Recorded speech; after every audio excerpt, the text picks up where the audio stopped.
అజారుద్దీన్ కి మంత్రి పదవి ఇచ్చారు. అసలు ఎట్లా ఉన్నది ముస్లింస్ పల్స్ ఎట్లా ఉన్నది ఏమనుకుంటున్నారు అసలు? అజరుద్దీన్ అసలు పొలిటికలే కాడు, ఆడు ఒక క్రికెట్ ఆటగాడికి తీసుకొని మినిస్టర్ అంటే ఏం లాభం అవుతుంది జనాలకి? ఈ జనాలకి ఇప్పుడు 2 సార్లు కింద కూడా మోసం చేస్తారు, ఇప్పుడు పెద్ద మోసం చేస్తారు. కమ్యూనిటీ అది ఏం లేదా ఆదరణ? ఎందుకున్నా మన కమిటీ అంటే ఇప్పుడు షబ్బీర్ అలీ గారు ఉన్నారు, ఫేరోజ్ ఖాన్ వేరు లేరా?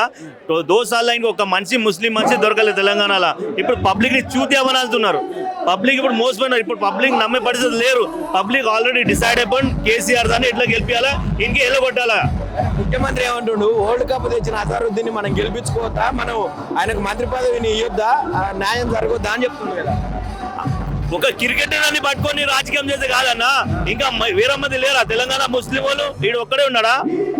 ఈడు ఒక్కడే ముస్లిమా? షబ్బీర్ అలీ, ఫేరోజ్ ఖాన్ ఉన్నాడు, మస్తు మంది ఉన్నారు. మళ్ళీ వాళ్ళకి ఎందుకు వెళ్ళి ఈయనకి నాకే రోజులు కావాలా, ఈయనకి జోకెటోళ్ళు కావాలా? వీటికి జోకెట్ మనకు ఇక వాళ్ళకి సంబంధం లేదన్నా. వాళ్ళు ఏమి ఇచ్చిన మినిస్టర్ ఇచ్చినా సీఎం ఇచ్చినా ప్రజలు వాళ్ళ కాంగ్రెస్ కి నమ్మే. కాంగ్రెస్ లో ముస్లింలకు న్యాయం జరగలేదు, కాంగ్రెస్ వచ్చినాక ఒక ముస్లింలకు కూడా ఒక మంత్రి పదవి ఇస్తున్నాం అంటున్నారు. ఏడికించాడుదానా మినిస్టర్ ఏమంటుండే, అజరుద్దీన్ మీరు కాంగ్రెస్ గెలిపించకుండా నేను చూడలేను. నువ్వు ఎందుకు వచ్చినావు పోయి? నువ్వు ఓట్ల గురించా? నువ్వు జనాల్ని సేవ చేస్తావు, సేవ చేయి. ఈ చిన్న పోరగాలు అనే మాట అన్న ఇది? నీకు తెలివి లేదు, ఏం మాట్లాడుతావు అజరుద్దీన్? నీకు సవాల్ చేస్తావు నేను. నువ్వు ఒక మినిస్టర్ ఉండి ఒక మాట అంటావా? ఓట్లు వేస్తా నువ్వు జూబ్లీ కాన్స్టిట్యూన్సీ వస్తావు రావా? నీకు తెలివి ఉందా? ఏం మాట్లాడు? మా కేసీఆర్ సార్ ఇప్పుడు ఓడిపోయినా కూడా మా కేటీఆర్ గారు ఇప్పుడు కూడా పబ్లిక్ లా అందుబాటులో ఉన్నారు. ఏది ఉన్నా నేను ఉన్నా అంటాడు. అది మనిషి. గంగా జమున తైజం అంటే మా కేసీఆర్ సార్ కేటీఆర్ తో గెలవడానికి నేర్చుకుని. ఎందుకంటే 10 సంవత్సరాలు ఒక గొడవ కాలే, బోనాలు కానీ, రంజాన్ కానీ, దసరా కానీ అంతా మా కేసీఆర్ గారు కలుసుకొని పోయినాడు. ఈ దోసాల్లో ఎన్ని గడపడైనా, ఎన్ని పంచాయతీ అయినాయి ఇది. అందుకే మేము కోరికది కేసీఆర్ సార్ పార్టీకి మళ్ళీ ఐఎమ్ డిసైడ్ మొత్తం తెలంగాణలో కాదు, వచ్చే రాబోయే ఎలక్షన్లో జిహెచ్ఎంసీ ఎలక్షన్లో కూడా గులాబీ జెండా మేము జిహెచ్ఎంసీ ఎగిరిస్తాం. ముఖ్యమంత్రి గారు ఇప్పుడు జూబ్లీహిల్స్ లో ఒక్క దాంట్లో బీఆర్ఎస్ ని గెలిపిస్తే పథకాలన్నీ అయిపోతాయి అంటుండే. అసలు జూబ్లీహిల్స్ ఎలక్షన్ అనుకుంటుంటా రాష్ట్ర వ్యాప్తంగా ఎలక్షన్లు ఉన్నాయని ఈ ముఖ్యమంత్రి ఒక్కటే తెలుసు, ఏడ బుల్డోజర్ వేయాలి, ఏడ గరీబోరు ఇల్లు కొట్టగొట్టాలా. వాని అయ్యా జాగిరా వాళ్ళ ఇంటికే తెస్తుండా. ఇప్పుడు ఉన్న పథకాలే పనిచేస్తున్నాడు కేసీఆర్ సార్. ఎన్ని మంచిగా కేసీఆర్ కిట్ ఉండే, కేసీఆర్ సార్ సీఎం కాకపోతే ఎన్ని పథకాలు కంటి వెలుగు అల్లే కేసీఆర్ కిట్ అల్లే ఇచ్చిండు, షాదీ ముబారక్ అల్లే ఇచ్చిండు. ఈడొచ్చి తొలం బంగారం అన్ని తోగా 420 మాటలు రేవంత్ రెడ్డిది. ఏం చెప్పాలనుకుంటున్నారు? ఒక పక్క ముఖ్యమంత్రి స్థానంలో ఒక స్టార్ క్యాంపెయినర్ గా తిరుగుతా ఉన్నాడు, ఇంకా కూడా బీఆర్ఎస్ గెలుస్తుంది అనుకుంటారా?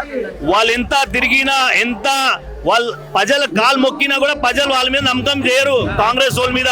ఎందుకంటే వాళ్ళు ఇప్పటికే 2 సార్లు మోసపోయినారు. హతేలీలో జన్నత్ చూపించిన వాళ్ళు 420 మాటలుగా ఎవరు నమ్మరు. పిచ్చి నాటకాలు చేస్తుండ్రు, గల్లీలలో కూడా తిరగనియరు. జూబ్లీహిల్స్ నా ఇల్లు, నా అడ్డ, గల్లీలు దాటరు, ఇల్లులు మలిచిపోతారు అని చెప్పి సవాల్ చేస్తున్నా. వాళ్ళకి దమ్ముంటే ఒక మాట ఇప్పుడు దమ్ముంటే ఇప్పుడు రమ్మను ఇక్కడ ఉన్నాం, వాళ్ళ ఇంటి వాడు గల్లీలో ఉన్నాం.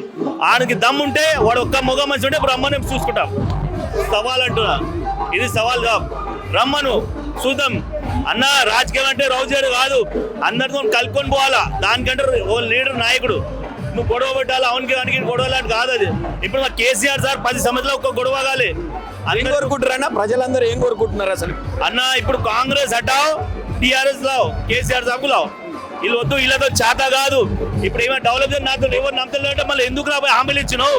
420 హామీలు ఎందుకు ఇచ్చినావు?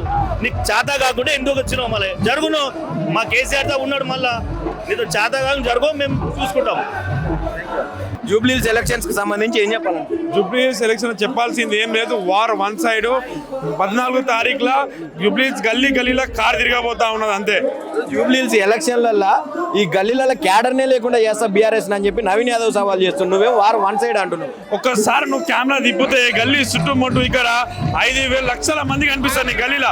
డైలీ పొద్దున లేస్తే మల్కాజ్ గురించి మేము 100 మంది వస్తున్నాం, 100 మంది గల్లీలో ప్రచారం చేస్తా ఉన్నాం. ఇప్పుడు నువ్వు కెమెరా తిప్పుకుంటే నీకు ఎక్కడ చూసినా పింక్ జెండా తప్ప వేరే జెండా కనిపించదు. ఇవన్నీ ఉత్తమ మాటలు.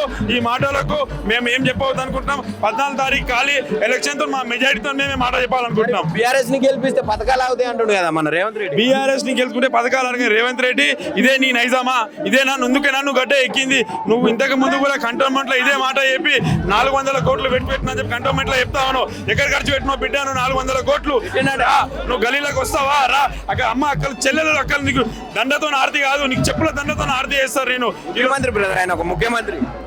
ముఖ్యమంత్రి అయితే ఏం చేస్తాం మన ముఖ్యమంత్రి ఎవరు ఓటేస్తే అయినా ముఖ్యమంత్రి రేవంత్ రెడ్డి మాలాంటి నిరుద్యోగులు ఓటేస్తే అయినా ముఖ్యమంత్రి రేవంత్ రెడ్డి గారు మాలాంటి అమ్మక్కలు ఓటేస్తే అయినా ముఖ్యమంత్రి రేవంత్ రెడ్డి మాలాంటి గరీబోలు వేసిన ముఖ్యమంత్రి అయితే రేవంత్ రెడ్డి హైడ్రా అని చెప్పి గరీబోల ఇల్లు కూడా కొడతాను నువ్వు రేవంత్ రెడ్డి ఒక పాట ఉంటుంది మీకు ఐడియా ఉందా అహమంటూ లేనివాడు ఆనాటి రోజులు తెస్తాను ఇదే ఈ పాట అందరినీ అహమాను లేదేమో ఆనాటి రోజులు అంటే 50 సంవత్సరాలు ఏదే పాలన ఉండే అదే పాలన ఇప్పుడు చూపిస్తుంది రేవంత్ రెడ్డి గారు ఇక్కడ అంటే ఇందిరమ్మ పాలన కనిపిస్తలేదా? ఇందిరమ్మ పాలన లేదు రేవంత్ రెడ్డి పాలన ఏం లేదు ఆయన పాట ఏ పాట ఉందో ఇది బొంగుల పాలన దొంగల పాలన హెచ్యుసోఈతోని ఉస్మా యూనివర్సిటీలోకి వెళ్ళేసి మొత్తం కూలగొట్టేసి దాని తర్వాత వచ్చేసి హైడ్రా అని చెప్పేసి గరీబోల ఇల్లు కూలగొట్టింది రేవంత్ రెడ్డి తులం బంగారం ఇస్తాను స్కూటీ ఇస్తాను 2 లక్షల ఉద్యోగాలు ఇస్తాను 420 హామీలు ఇచ్చినావు రేవంత్ రెడ్డి నువ్వు 420 హామీలలో కనీసం 6 హామీలు కూడా నువ్వు నిలపలేవు ఇదేం రాజ్యం ఇదేం పాలన ప్రజాపాలన కనిపిస్తలేదు ఇది దొరల పాలన కనిపిస్తా ఉన్నది ఇది తెలంగాణ రాష్ట్రం పాలన కనిపిస్తలేదు. ఒక మైనారిటీకి మంత్రి పదవిని కట్టబెట్టిండు ఇప్పుడు అజరుద్దీన్. ఎందుకు చేసిండు ఈ అజరుద్దీన్ నువ్వు ఒక గద్దె ఎక్కినప్పుడు ఎందుకు చేయలేవు మినిస్టర్ ఆయన మినిస్టర్ కదా కాంగ్రెస్ పార్టీలో చాలా నుంచి ఉన్నారు కదా అంటే జూబ్లీ హిల్స్ ఎలక్షన్ అంటే నీకు ఎందుకు అంత భయం అవుతుంది జూబ్లీ హిల్స్ ఎలక్షన్ కోసం అంతమంది మినిస్టర్లు ఎందుకు వస్తా ఉన్నారు చేవెళ్లలో యాక్సిడెంట్ అయిన అమ్మలక్కలు చిన్న పిల్లలు చచ్చిపోతే ట్రాన్స్పోర్ట్ మినిస్టర్ పొన్నం ప్రభాకర్ ఎందుకు పోలేదు ఈ రోజు దాకా ముఖ్యమంత్రి గారు ఎందుకు దాని మీద మాట్లాడలేదు అంటే ఏమైతుంది తెలంగాణ రాష్ట్రంలో ఓట్లు అంటే ముఖ్యమా తెలంగాణ ప్రజలు ప్రాణాలు ముఖ్యం కాదా రేవంత్ రెడ్డి గారు చెప్పండి మీ సవాల్ ఇస్తున్నాయి ఇక్కడ నుంచి మిమ్మల్ని ఫైనల్ గా జూబ్లీ హిల్స్ ఎలక్షన్ లో ఏది నెగ్గబోతాడు జూబ్లీ హిల్స్ ఎలక్షన్లలో 100% 60-70 వేల మెజారిటీతోని మాగంటి సునీతమ్మ గారు గెలవబోతున్నారు మళ్ళొకసారి జూబ్లీ హిల్స్ లో అభివృద్ధి అనేది ఏందో చూపిస్తాం మేము.